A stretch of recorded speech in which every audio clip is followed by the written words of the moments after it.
Hello everybody, I'm Gwen Campbell-Mindes. Welcome to Gwen's Bookish Ramblings, and here is the last book of the last trilogy of the Valdemar series, and after this I will have one more video in which I do some kind of a wrap-up.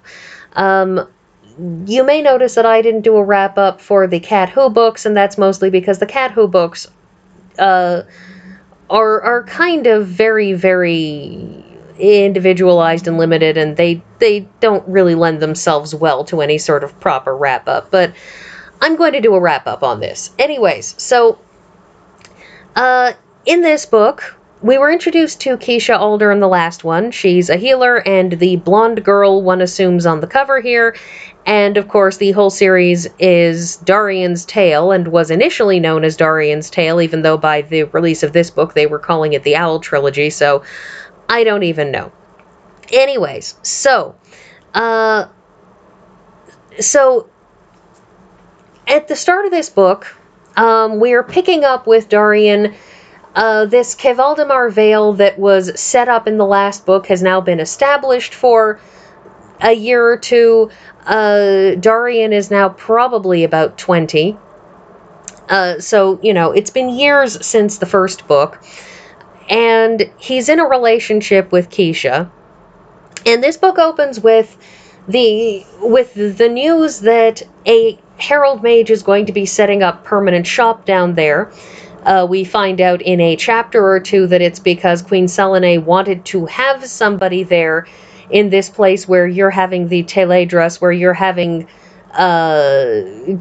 the interactions between them and between the locals at Errol's Grove and Lord Breon in the area, and these northern tribes people who are coming in from what are cultures very definitively heavily reminiscent of West Coast, Northern West Coast First Nations / Native Americans. The Tlingit peoples, the people who are known for making totem poles and so on and so forth. And at this point you have basically entirely tapped my knowledge of, you know, the peoples and the region, because I really do not have a lot of background or knowledge on that. Anyways, so they've been... you have this collision of three major cultures, and they're all right on the border, and so Selene kind of wants somebody there to just keep an eye on things, and also because she wants her herald mages stationed in strategic places, but stationed in a single place so that she knows where they are and, you know, can get to them and call them in an emergency without having to worry that they are in middle of nowhere backwoods out of contact with everybody Valdemar. So Darian, with the stationing of a herald mage there, to get back to my point that I wandered off of, the local lord has suggested that Darian should be knighted, which is a ceremony that can apparently in this universe be performed by someone who is not the queen. That he should be knighted basically to give him official Valdemaran power, to say this is a person who has authority, who should be listened to, who others are going to be listening to. It's the kind of... It's in its way, it's an artificial, you know, title or position or what have you, but the idea is fundamentally just ensuring that somebody who is being granted authority by those locally will be accepted as an authority by those who are not local. At the same time, it is suggested at the same time Darian should be inducted into the Ghost Cat tribe as sort of a friend and honorary member, again to indicate that he is seen as an important local representative, because due to the events of the first two books, he is supposed to be the one in charge.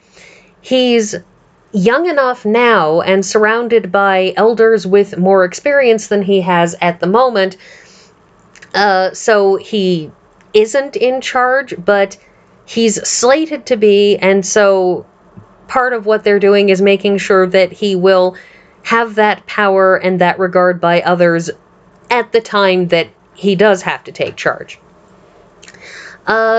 So that's how this opens. And then we hit one of the... he also, in the very second chapter, undergoes his mastery test with Firesong, just to sort of... which Firesong basically claims that he's doing in order to keep Darian distracted, but it's also just because Firesong feels that he's ready for his mastery test. Anyways, which he passes with flying colors.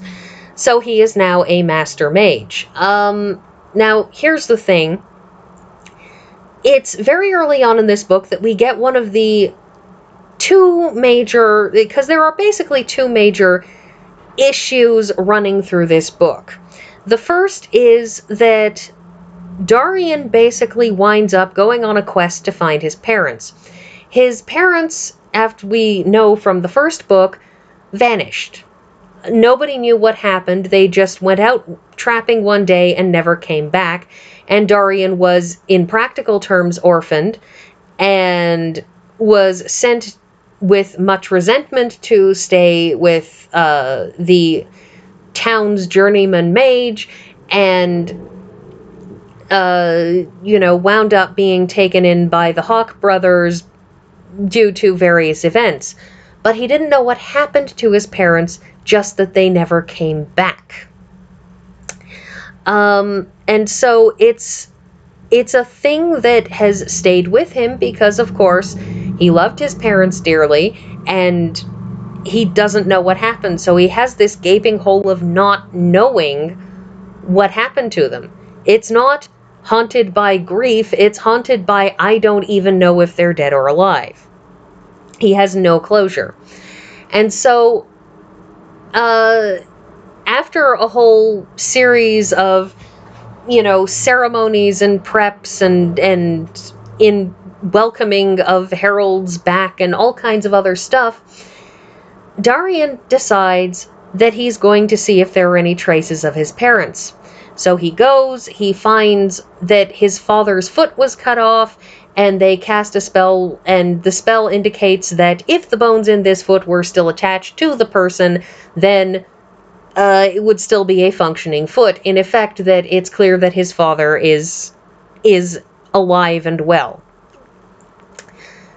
And Keisha, who has gone to the Healer's Enclave that has been set up to heal Northerners who have come to deal with this so-called summer sickness, she comes back from there carrying a vest that it turns out was made in patterns that Darian recognizes are very specific and distinct to his mother.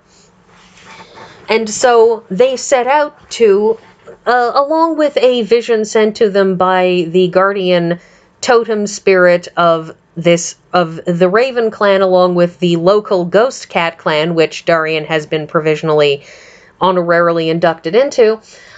He's had a sort of a dream vision thing telling him that he has to go find this Raven clan, and they sort of backtrace along the path that vest went along to find his parents. So that's one major thing. And so the bulk of the book is his adventures along with Keisha and Keisha's sister, who is a herald, and the various magical talking antelope, the Dihali, and Darian's friend Winter Sky, and the Teledra Steelmind, who has apparently developed a thing for Keisha's sister Shandy, who is there in her combined capacity as friend and herald, and Highwell, who is a young member of Ghost Cat who we met in the second book. They all have a series of adventures heading north, meeting various people, and there's a big dramatic final fight at the end with the Wolverine and tail end of the Blood Bear clan, which was the clan that had come through to take over Errol's Grove in the first book. So we follow their adventures heading north and their final climactic thing, and we find Darian's parents, and Darian in the end has to leave them with Raven because his parents have made a life out there with the Raven tribe, and he has to go back home to Valdemar, and so one assumes that they, for the rest of their lives, will communicate by letters carried over distance. Anyways, that's that. The other major line in this is Keisha, who is in a relationship and is in love with Darian, but has somehow managed to convince herself that Darian won't want her. Keisha, right from the first time we see her in book 2 in Owlknight, has had kind of a self-confidence problem.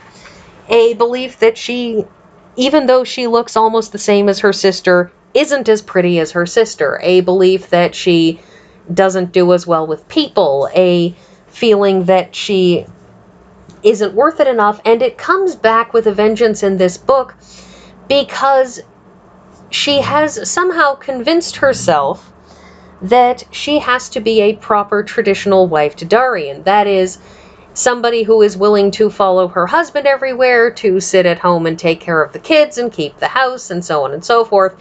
And, of course, she can't do that. She's a healer, and her healing comes first, because it's her calling and everything else. And having convinced herself of this, she is extremely uncomfortable and concerned about forming any longer-term commitments to Darian because she thinks that she can't be a proper wife to him. And, indeed, her sister has a slightly biting conversation with her in which her sister points out that, that Darian's background is not one that would lead him to be expecting you to sit at home with the kids. His mother was a trapper who went out with his father. That's not somebody waiting home with the kids. And, indeed, there is a moment when Shandy tells Keisha, "So you will have to compromise," and Keisha takes this as meaning, "Why would I have to compromise?" And Shandy telling her, "I meant you as in both of you. You'll make a compromise, he'll make a compromise, and it will work out." So it remains a theme through this book right up until the final couple chapters when Keisha meets Darian's mother. Because upon meeting Darrelly, Firkin, she has finally sees the woman that, raised Darian until he was about 13. She meets this woman and sees somebody who isn't a stay-at-home mother. That, yes, when they arrive, Darrelly is staying home with her daughter and cooking, but the next day she was going to be taking her daughter out to check the trap lines, and her husband was going to be staying at home and cooking. And interestingly enough, that is the resolution.